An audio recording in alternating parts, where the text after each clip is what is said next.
Bonjour. Voici aujourd'hui l'exercice 4 de la deuxième série d'analyse MIP. Cet exercice est devant vous. Calculez les intégrales suivantes.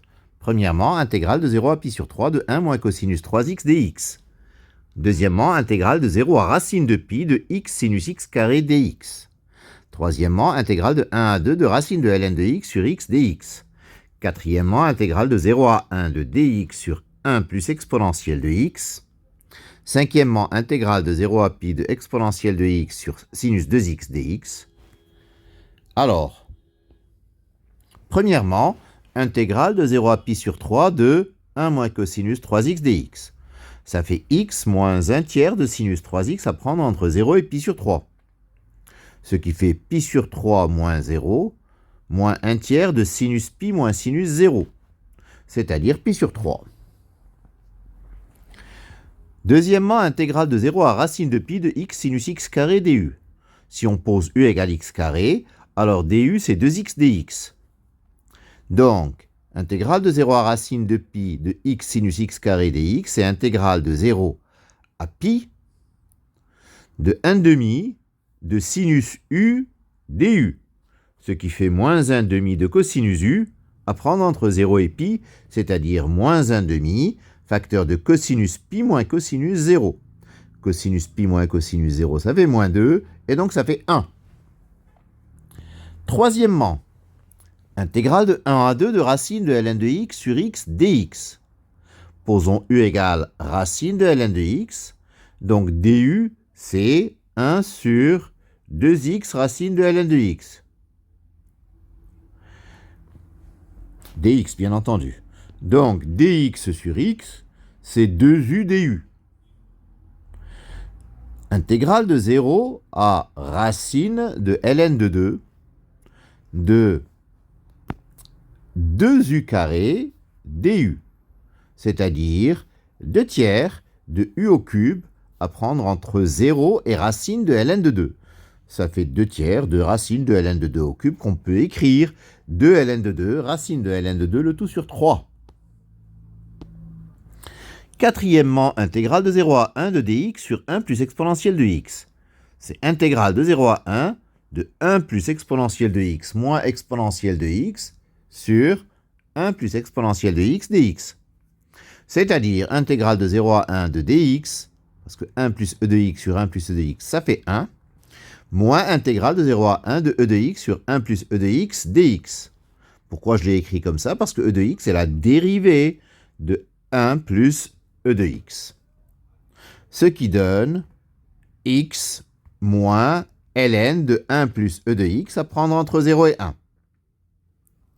Le x entre 0 et 1, ça fait 1 moins 0. Le ln de 1 plus e de x, ça fait ln de 1 plus e moins ln de 2. Si je rassemble les termes, ça fait ln de 2e sur 1 plus e. Parce que 1, c'est ln de e plus ln de 2 moins ln de 1 plus e, ça fait ln de 2e sur 1 plus e. Enfin, la dernière, i égale intégrale de 0 à pi de exponentielle de x sinus 2x dx. Effectuant une intégration par partie, on pose u égale e de x, donc u' égale e de x, v' égale sinus 2x, donc v égale moins 1 demi de cosinus de 2x. Ce qui donne moins 1 demi de e de x cosinus de 2x entre 0 et pi,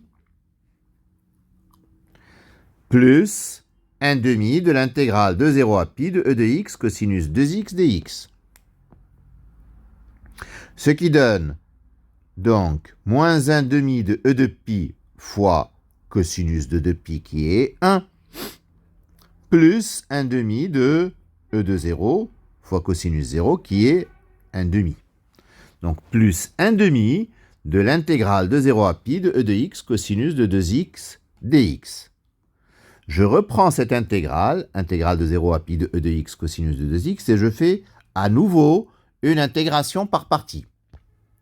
On pose u égale e de x, donc u' c'est e de x, v' c'est cosinus de 2x, donc v c'est 1 demi de sinus de 2x. Donc intégrale de 0 à pi de e de x cosinus de 2x dx, c'est 1 demi de sinus de 2x e de x entre 0 et pi, moins 1 demi de l'intégrale de 0 à pi de e de x sinus de 2x dx.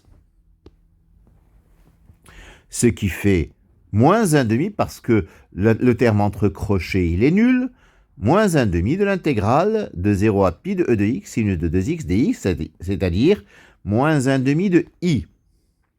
Par conséquent, si je reprends i vaut moins 1 demi de e de pi plus 1 demi, moins 1 quart de i. Je ramène moins 1 quart de i à gauche, ce qui donne 5 quarts de i égale moins 1 demi facteur de e de pi moins 1. Et donc i égale moins 2 cinquièmes facteur de e de pi moins 1. Voilà, c'est terminé pour cet exercice numéro 4 de la deuxième série d'analyse MIP. Je vous remercie de votre attention.